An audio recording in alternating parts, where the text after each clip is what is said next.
इतिहास में ना कुछ कहानियां सिर्फ हार और जीत की होती हैं, लेकिन कुछ कहानियां ऐसी होती हैं जो सब कुछ हार जाने के बाद उसे फिर से हासिल करने की जिद की होती हैं। तो चलिए आज दूसरे मुगल बादशाह हुमायूं की इसी नाटकीय जिंदगी को समझते हैं। एक ऐसी दास्तान जिसमें सल्तनत तो खोई पर हिम्मत कभी नहीं टूटी।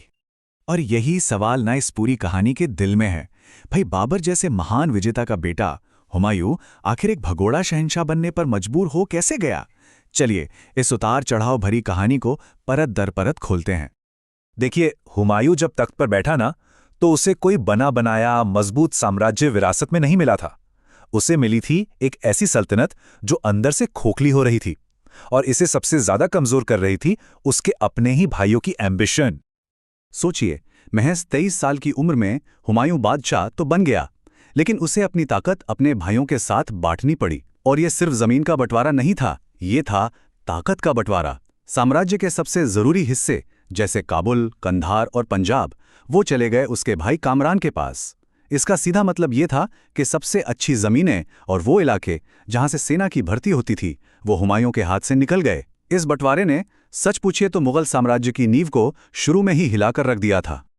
और भाई जब घर अंदर से कमजोर होना तो बाहर वाले तो फायदा उठाएंगे ही। साम्राज्य के बाहर गुजरात का शासक बहादुर शाह मुगलों के सारे दुश्मनों को अपने पास इकट्ठा कर रहा था। वो बस एक सही मौके की तलाश में था।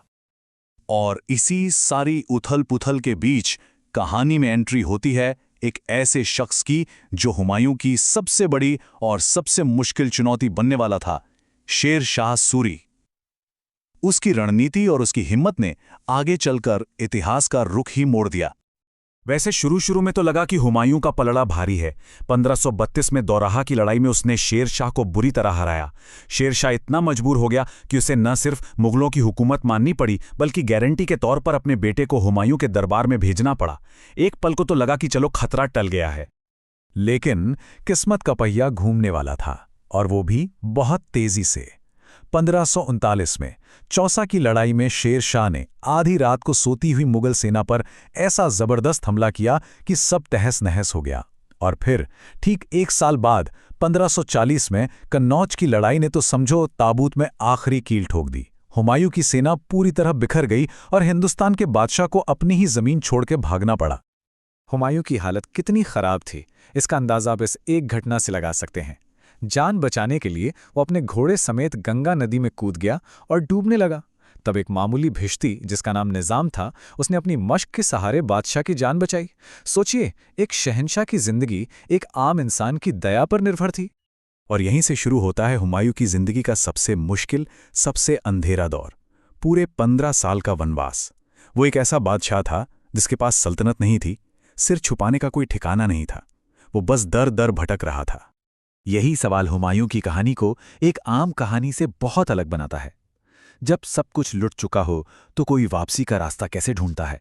लेकिन हुमायूं ने हिम्मत नहीं हारी थी, और उसकी वापसी की कहानी उसकी हार से भी कहीं ज्यादा दिलचस्प है। भटकते भटकते उसे मदद की एक उम्मीद दिखी फारस में। वहां के शाह तहमास्प ने सेना देने का वादा तो किया, लेकिन इसकी एक बड़ी कीमत थी।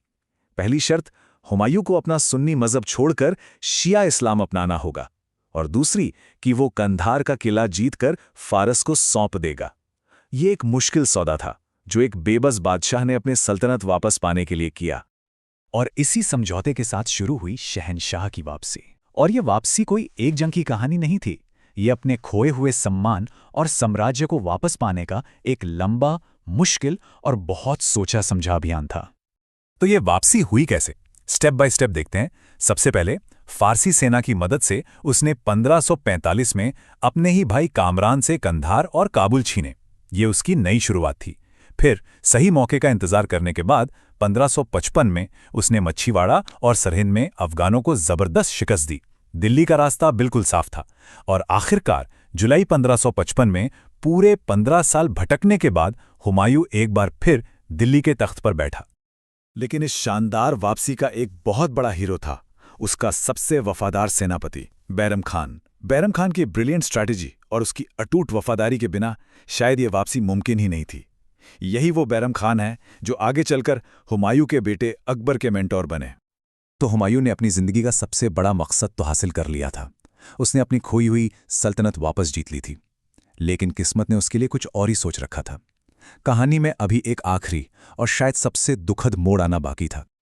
जरा सोचिए, पूरे 15 साल, एक नस्ल बीत जाती है।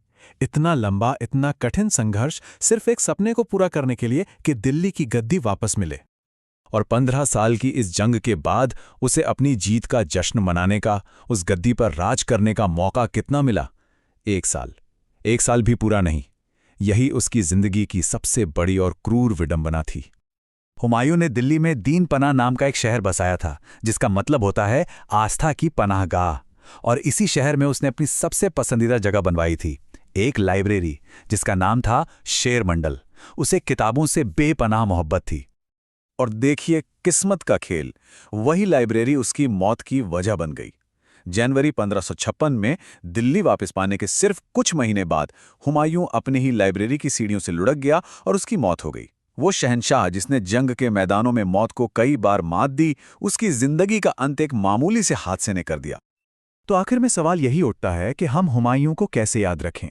एक नाकाम बादशाह की तरह जिसका जीवन मुश्किलों और हार से भरा था, या फिर एक ऐसे जुनूनी इंसान के तौर पर जिसने सब कुछ हार कर भी दोबारा जीता, सिर्फ इसलिए ताकि वो अपने बेटे अकबर को एक मजबूत साम्राज्य सौंप सके और हिंदुस्तान के सबसे सुनहरे दौर की नींव रख सके? शायद उसकी असली विरासत इन्हीं दो सवालों के बीच कहीं छिपी है।